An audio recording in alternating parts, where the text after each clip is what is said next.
posting my, you know, hashtag autism mom or, you know, autism speaks.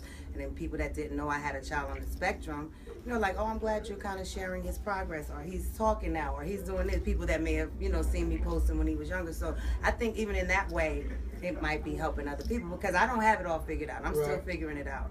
And I'm a single mom. So, you know, it's not easy. But, you know, I think just the fact that I am embracing the fact that I'm understanding his needs, understanding my own presence, and the importance of it even more so in his life. Because with my other kids, I always kind of had to turn down certain things, or things that might be a big deal in somebody's career, but I had to kind of, well, this is not going to make sense for my kids, or with the school schedule. But with Ryder, it's even more important. Like, I actually just recently had to turn down something that a lot of people are like, oh my God, you had to turn that down. I'm like, well, yeah, because he needs me here. He's in a new school. And they don't understand. Right. You know, that's more important to me. So I feel like with that being my goal, then, you know, God has a way of making everything fall in place.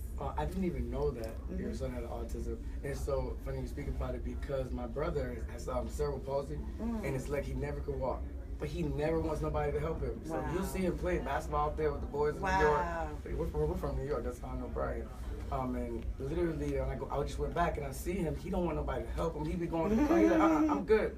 So he had to deal with it a different way. So just to hear that, that's how you're helping people with autism. And I appreciate that. I just, I mean, I don't have it all figured out, but I mean, I know that. I admit it, and I'm constantly, you know, talking to other people, seeking other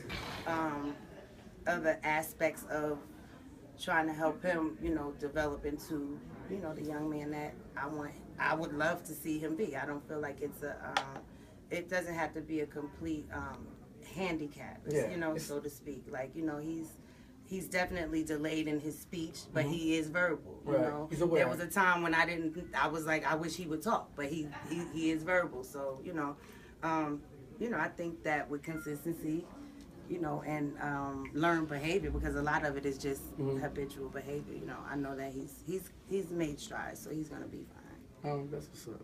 I'm really thank you for sharing that, because I wasn't expecting that, and I'm glad that I learned something new, because that's gonna help a lot of people. The main thing is what's coming up next for you, and what can we expect in the future?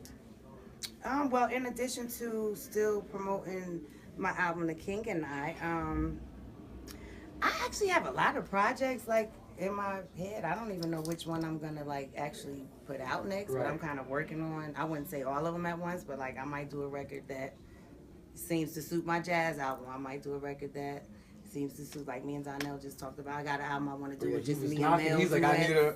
You know, so I'm always, you know, thinking of what else I'm gonna do. I'm right now pitching a few different reality shows. But for the most part, trying to just be there and be, you know, a full-time mom and juggle all those other things at the same time. And how do you feel about tonight's show being the second biggest selling show in Las Vegas? Now, remind you, the awards, the Soul Train Awards were just here. That didn't even sell out. Wow. This is the second largest sold show ticketed this year.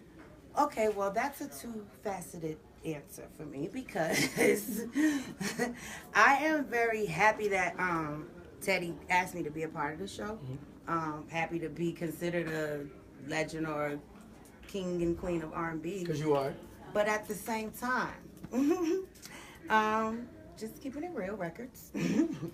I was here yesterday. We were supposed to have rehearsal yesterday, and for whatever reason we didn't. And, you know, I've been here chilling, you know, came to sound check early and sound check. And then when it was time for me to go on stage, there was no mic on, and they, you know, the song was playing, the intro was on, so... I caught that because I saw you in the corner. You know what? Some people didn't see that. Well, I'm just telling you. I saw you.